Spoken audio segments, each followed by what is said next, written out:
Walu gini ga wa oi ale wa mai o lono nui a ke he ali hali ia eta e uhumazani I poi ia eta poli mana o kane ho nua mea wa mole wa mola e o ka papa ne o tamamo o tanu ibi ai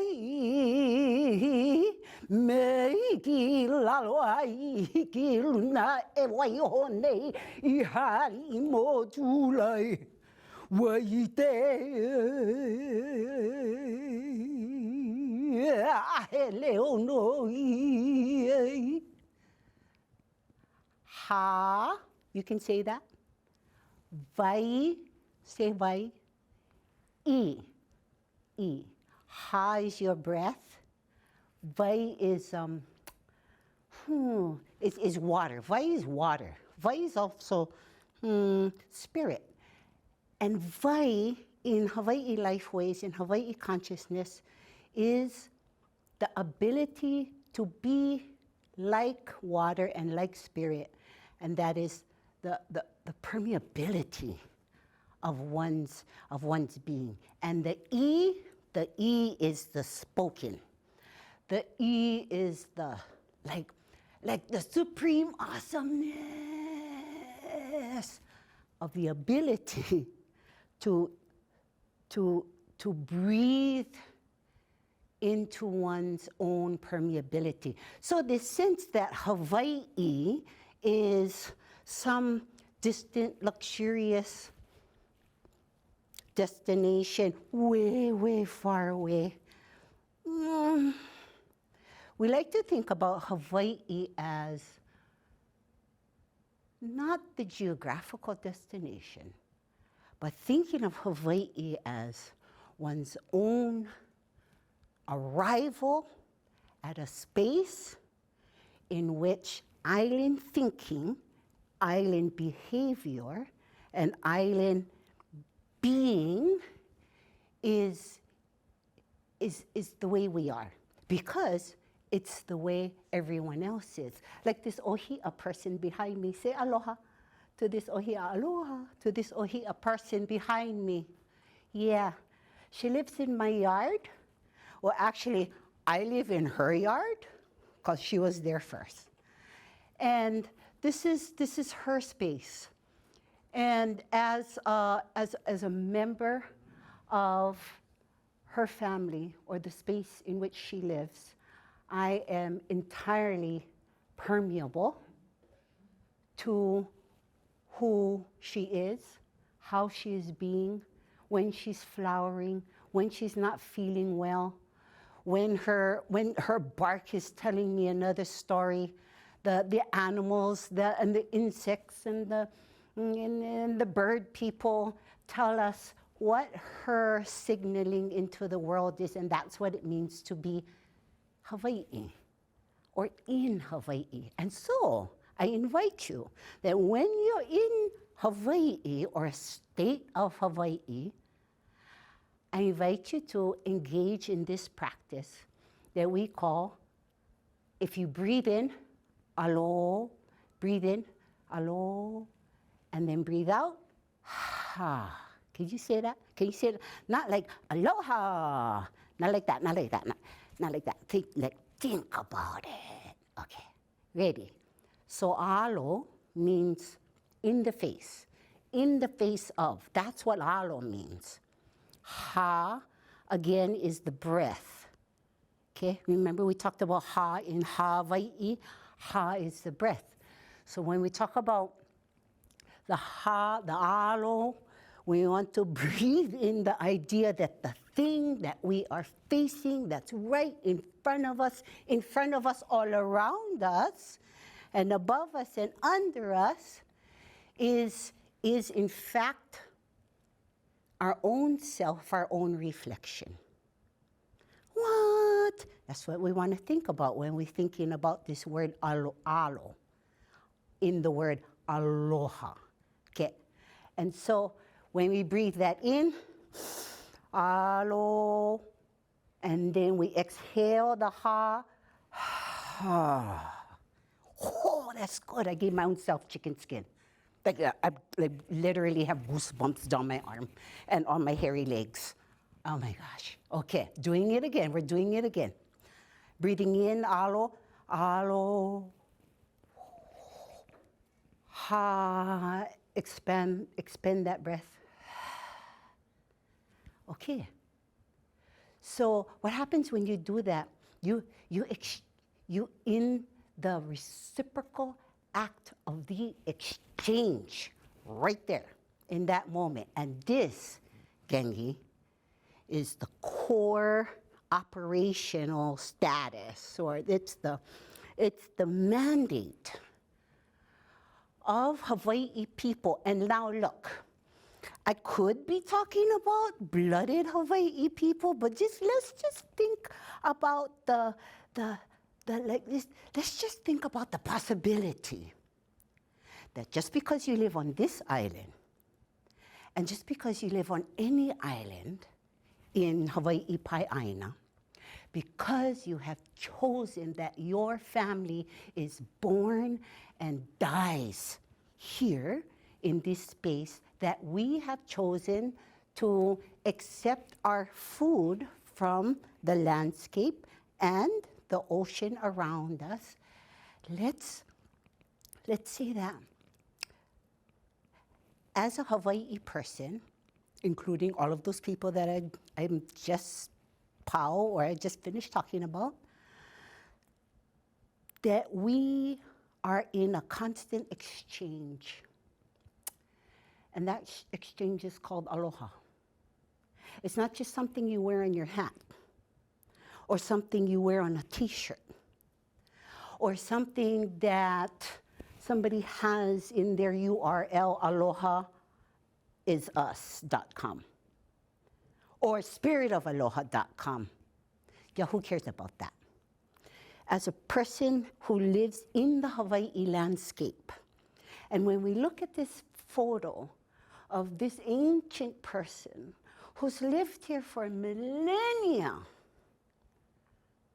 before we got here, this ancient person here, whose mole is embedded so deeply and so profoundly in the island landscape, like in the rock, that we are so honored to step into a space and live amongst these folks. Now, I would ask you, what's your exchange? What's your level of aloha for these people? For everybody related to these people, for the bird people, the mountain people, the cloud people, the fish people, oh my gosh, let's go on and on. The seal people, the marine people, the microbiome, these people here, the guys under and in, the guys who make up the soil. I know, right? So the question I get asked most is, how do we connect? And what we just finished talking about is probably my first exchange with the person who asked, how do I connect? How do I be, I don't feel like I belong. How do I know that I'm making an impact? How do I know if I'm taking too much? How do I know if my children will have a long, sustainable life here in Hawaii? And my first answer is, what is your exchange? What is the level of your exchange? What is the quality of your exchange? What is the quality of your relationship to these folks here? And every single entity and element in the Hawaii universe. Oh my gosh. I know, right? So, when folks ask me that question, how do I live here? How do I connect? I want to feel like I belong. I want to do what's right, but I don't know how. I want to interact with I know the Hawaii people have a way of doing this, but how do I show my respect? Well, there's three things that I love to share with people when they ask me that question. When I say, well, what is the level of your relationship to this space? And they say, I'm not sure how to relate to this space in like a spiritual way. I'm not spiritual like that. Like I have my own spirituality. Well, in the Hawaii space, guess what? You can preserve your own spirituality. What? And you can preserve your own academic credentials and leadership. And wait for it, there's more. And you can preserve your own scientific biases and beliefs. And wait for it, and you can still interact using this exchange that we call aloha. What? I just want to go out and run outside and kick my car tire right now. I'm just feeling good about that. Okay, so how do we do that? We dance the connection. You've heard about hula before. My family practices hula aiha'a. So what is this thing called hula aiha'a? It really pronounces, it really articulates our relationship to everyone in the Hawaii universe, all the who's in the Hawaii universe, the volcano, the trees, the birds, the everything. So this thing we call hula aiha'a, it's the dance, it's the embodiment of the universe, it's the chant, it's the sonic harmonization from this space in the human body and pulsing out to the bigger spaces. And this is how you do it.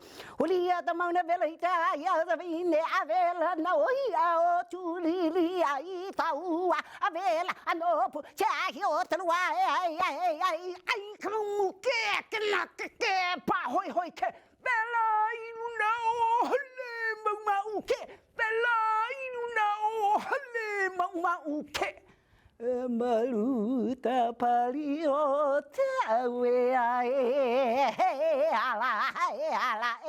hey no hi akai poli opele. Bam. That was easy, huh? 4 lines. I could teach it to you. And guess what? You would be in the dancing of that, in the breathing in of that, in the sweating of that. You would be not dancing about the volcanic landscape. In that moment, you become the volcanic landscape. You notice I wasn't reading. If I was looking in your direction, I wasn't actually looking at you. Like my focus was a divergent focus. It was out there, bringing that back in here. So, number 1, how do we get people, what's one way to connect? It's connecting through the hula aiha'a. The second way to connect is through the mo'oku'auhau. Mo'oku'auhau, family relationships.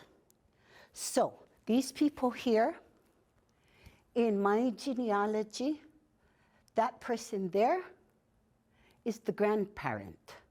No, it's not the tree, it's not the it's not the species, it's not the whatever it's made up of. This person right here, this ohia person, that's the grandparent.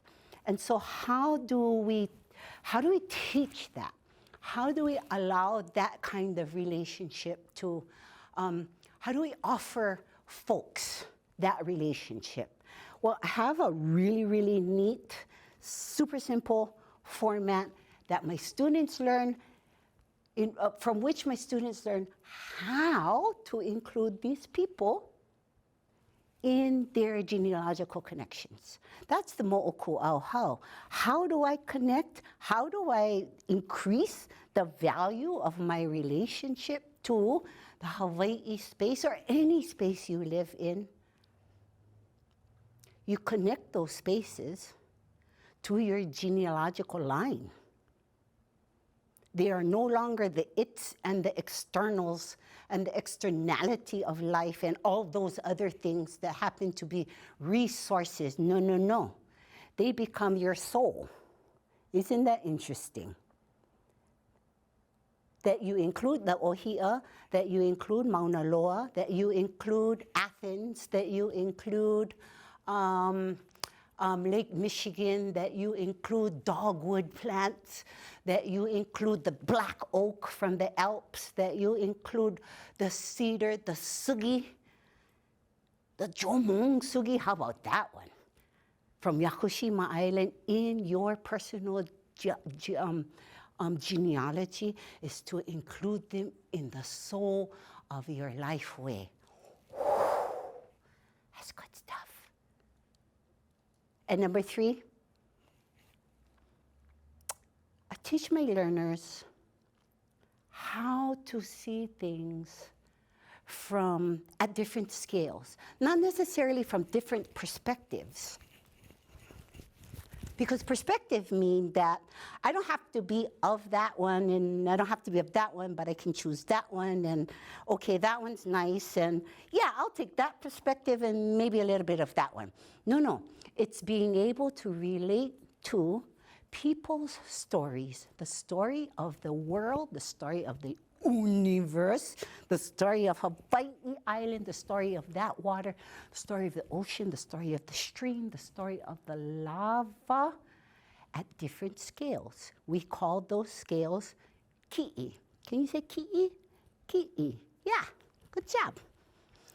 So how I relate to ohia tree here, what is my ki'i a kea? Okay, or maybe how I really, oh my God, check these guys, cute, yeah? They're super cute, you guys. And you should see them in the wind, and their heads do like this in the wind. Oh my gosh. Okay, so the question in a ka'au framework and being able to see someone else's story about their relationship to place at different scales. So if we look at this space from the scale of the Akea, or the grand scale, the universal scale, the global scale, how do we relate to this place? What is the ki'i? Oh, maybe the ki'i could be expanse. Maybe the ki'i could be what the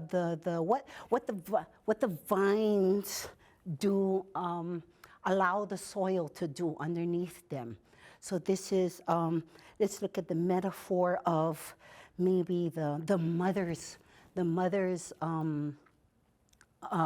cloth, loincloth, or the mother's skirt laid over the soil to protect the soil from the harshness of this particular climate. That's a wonderful image, the image of the mother. Okay. Now, if we look at this ki'i at a communal scale, that's the ki'i honua, communal scale. Okay? And so we learn how to appreciate the quality of our relationships to our environment and to Hawaii by appreciating the scale of how people relate to this particular image.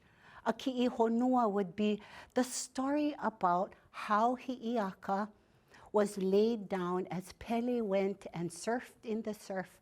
And then the day became so hot that all of the greenery around Hi'iaka came in from all over and covered her and protected her from the sun. That's a ki'i honua. That's a communal image. It's an image just for a particular region, a particular occupation, or a particular group of people.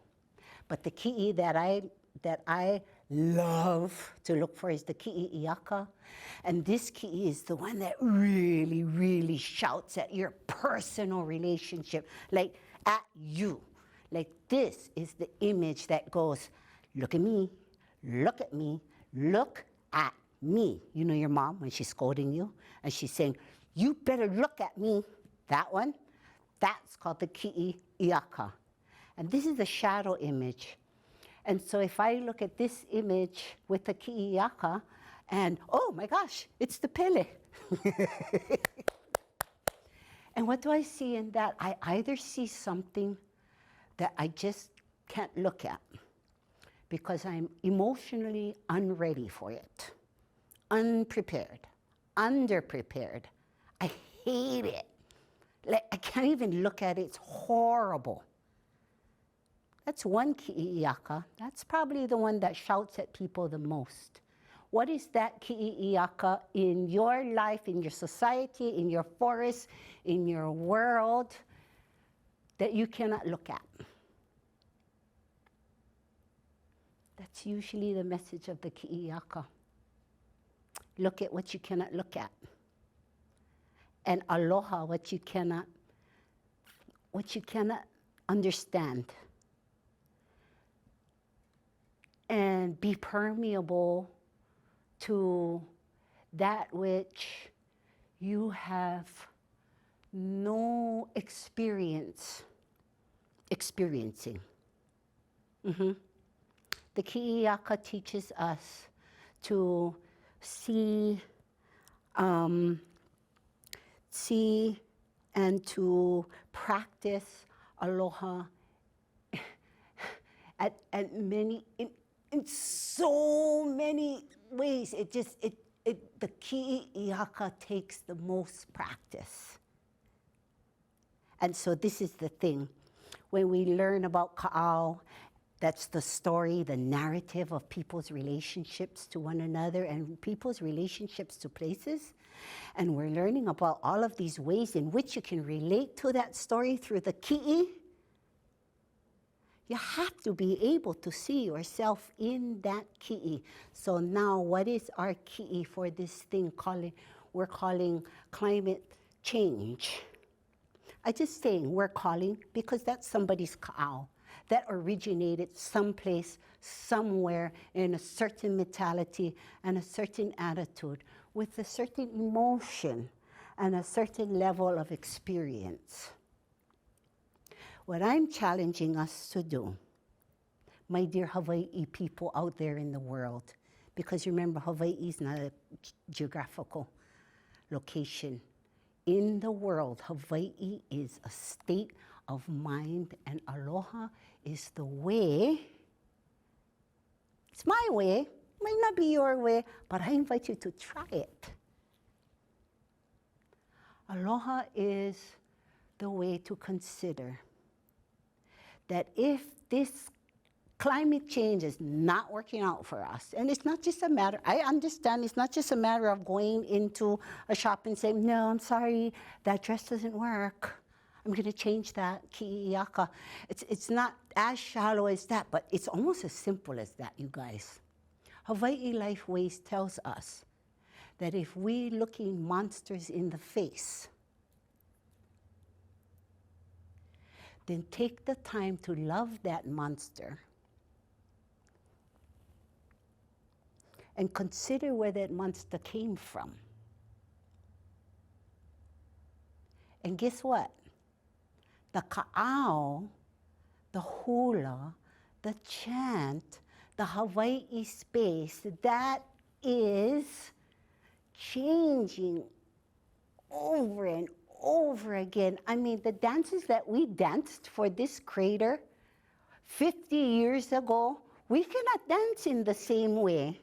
Do you know why? Because the geomorphology of this crater, Kilauea, my ancestor, has changed so many times over the decades, and I was there for the last 50 years witnessing her changes. And guess what? In Hawaii Life Ways, the stories tell us, change your story, and you change the reality of it. You want climate change? Change the climate. Change the climate. We want resolution for climate change. Change the climate in which you're functioning, in which you're thinking, in which you're feeling, in which you're living.